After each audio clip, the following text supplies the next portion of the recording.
Bangkok వెళ్ళారు. So Bangkok అనగానే ప్రతి ఒక్కళ్ళు ఎలా ఉంటుందంటే అది ఒక టూరిజం ప్లేస్ అనేది ఫస్ట్ థింగ్. బ్యాంకాక్ అనగానే అబ్బాయిలు ఆహా ఓహో మీరు బ్యాంకాక్ వెళ్తున్నారు అని ఒక థాట్లోకి వెళ్ళిపోతారు. సో నిజంగా అక్కడ అమ్మాయిల్ని కూడా చాలా మంది టూర్స్ వెళ్ళే వాళ్ళు అండ్ కపుల్స్ వెళ్ళే వాళ్ళు కూడా చాలా రీల్స్ చేస్తూ ఉంటారు.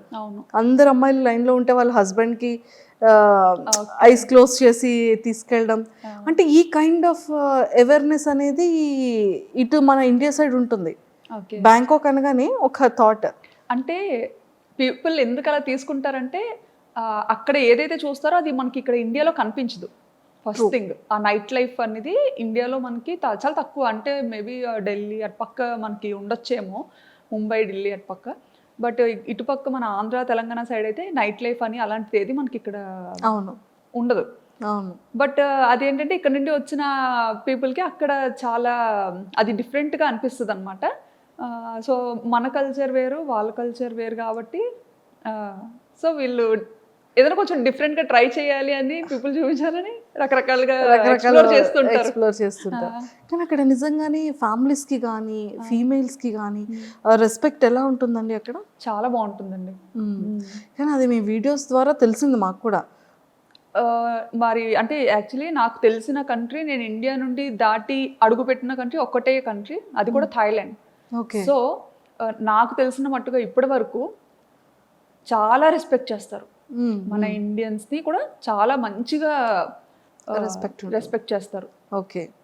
సో ఎన్ని ఇయర్స్ అవుతుంది మీరు బ్యాంకాక్ వెళ్ళి? ఆల్మోస్ట్ 9 to 10 years అయిపోతుంది. Oh my God, 9 to 10 years అయిపోతుంది. అసలు తెలియలేదు. 2016లో 2016 పాప పుట్టిన ఇయర్లోనే. Okay okay okay. పాప బేబీ అప్పుడు తీసుకెళ్లారు.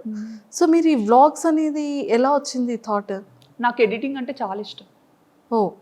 ఎడిటింగ్ చాలా ఇష్టం అనమాట. పిచ్చి పిచ్చిగా చేసేదాన్ని. బీటెక్ అయిపోయి అదే పెళ్ళైన వెంటనే ఒక ఫోన్ వచ్చింది చేతికి. అప్పటి వరకు మన చేతిలో ఫోన్ కూడా ఉండేది కాదు. ఇప్పుడు జనరేషన్తో మారిపోయింది అనుకోండి, అదే షాక్ అవుతుంటాం అనమాట. సో చేతికి ఫోన్ రాగానే అదే అలా ఏదో ఒకటి చేయడం.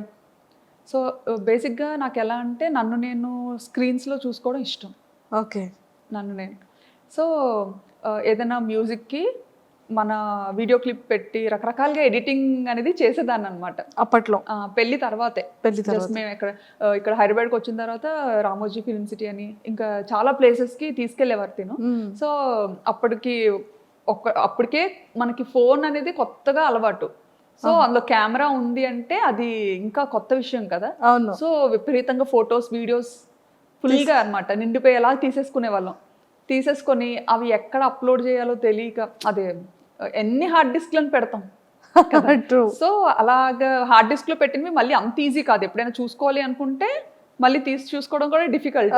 సో మేము అప్పుడు ఒక థాట్ వచ్చింది అనమాట. అది మా హస్బెండ్ ఇలా ఎందుకు యూట్యూబ్లో ఒక అకౌంట్ ఉంటుంది, దానికి నువ్వు పెట్టేయాల్సినవన్నీ పెట్టేసి ప్రైవేట్లో ఉంచేసుకుంటే సరిపోతుంది, ఎవరికి కనపడదు కూడా, మనకి మెమరీ కూడా మంచిగా సేవ్ అవుతుంది, నచ్చినప్పుడు డిలీట్ చేసుకోవచ్చు అని చెప్పి ఫస్ట్ థాట్ అది. ఓకే. ఆ పర్పస్ మీదే మేము యూట్యూబ్ ఛానల్ క్రియేట్ చేయడం జరిగింది 9 years బ్యాక్ స్టార్ట్ చేశారు. కానీ మీకు పాపులారిటీ అనేది ఎప్పటి నుండి స్టార్ట్ అయింది? నాకు 2022 అండి. 2022లో. సో సడన్ గా అది బ్యాంకాక్ పిల్ల ఛానల్తో స్టార్ట్ అయింది. ఐ థింక్ ఫస్ట్ దీపావళి వీడియోనా? దీపావళి కాదు, అమ్మవారిది. ఫస్ట్ నేను అమ్మవారి వీడియో యా ఏదో సమ్ డివోషనల్ వీడియోని ఫస్ట్ వీడియో. నాకు యాక్చువల్లీ అమ్మవారు అంటే చాలా ఇష్టం అనమాట, సెంటిమెంట్ కూడా. సో అంటే ఇది వరకు పెట్టిన ఛానల్స్ అన్నీ జస్ట్ నార్మల్ ఏదో మన ఈ మెమరీ ఇష్యూస్ కోసం పెట్టింది అనమాట. బట్ ఈ బ్యాంకాక్ పిల్ల అనేది రీసెంట్గా స్టార్ట్ చేశాను కదా 2022లో.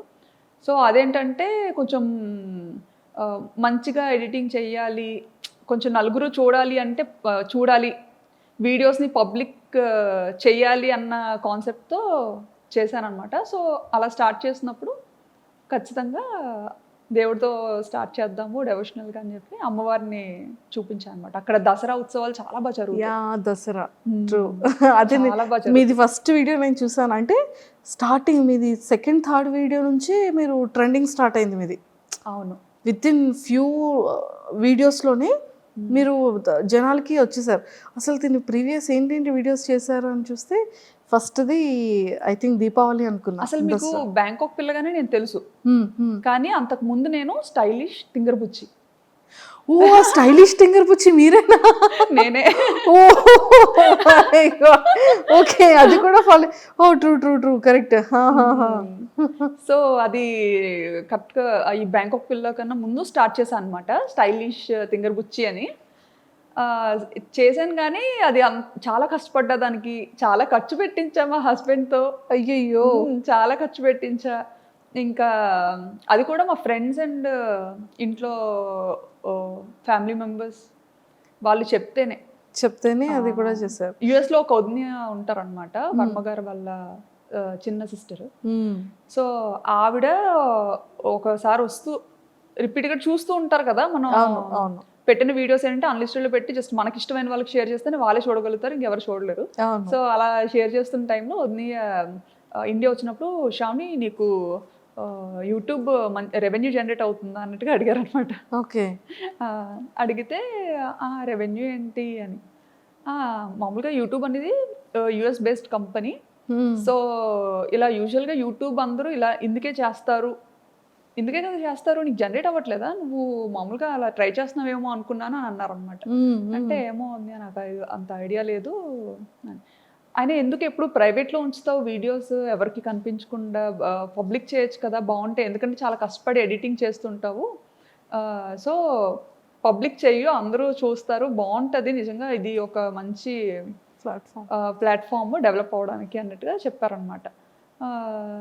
అప్పుడు అంత పట్టించుకోలేదు ఆవిడ చెప్పేటప్పుడు, కానీ తర్వాత ఆలోచించా అనమాట, వదిని ఇలా ఎందుకు చెప్పారు, పోనీ చూద్దాము అన్నట్టుగా. ఈయన కూడా అది సీరియస్గా తీసుకున్నారు అనమాట. ఓహో యూట్యూబ్లో ఎంత ఉంటుందా, ఓహో ఇలా పబ్లిక్ చేయొచ్చా, భయం ఉండదా అని. అప్పుడు అంటే చాలా రెస్ట్రిక్టెడ్గా ఉంటాం కదా, అత్తగారు మామగారు ఏమనుకుంటారు, మమ్మీ డాడీ ఏమనుకుంటారు. సో అలాంటి ఫ్యామిలీ నుంచి వచ్చాను కాబట్టి ఇంటెన్షనల్ కూడా ఉంటుంది. సో వచ్చిన ఆవిడ చెప్పినా సరే అప్పుడు వెంటనే అంత సీరియస్గా తీసుకోలేదు. అవునా ఉంది అని అన్నాను, కానీ మళ్ళీ ప్రైవేట్లోనే పెట్టేదాన్ని. ప్రైవేట్లో చాలా కష్టపడి ఎడిట్ చేసిన సరే ప్రైవేట్లోనే పెట్టుకొని నాకు నేనే చూసుకొని ఈజీగా. అంటే మనము వేరే కంట్రీలో ఉన్నప్పుడు స్టేటస్ ఎక్కువసేపు పెట్టలేము, అప్పుడు స్టేటస్ ఆప్షన్ ఉందో లేదో కూడా తెలియదు. వీడియోని డైరెక్ట్గా చాట్లో షేర్ చేయాలన్నా పెద్ద వీడియోస్ ఉండేవి, షేర్ చేయడం కష్టమయ్యేది అనమాట. సో ఇది బాగా ఈజీ అనిపించేది మమ్మీ డాడీకి. అంటే మేము ఉన్న ప్రతి మూమెంట్ని మంచిగా క్యాప్చర్ చేసి మన పేరెంట్స్కి చూపించాలి. మెయిన్ ఏంటంటే అసలు మా మమ్మీ డాడీ బయటకు అసలు ఈయన వెళ్తారు అంటే నన్ను ఇచ్చి పెళ్లి చేయకపోనేమో.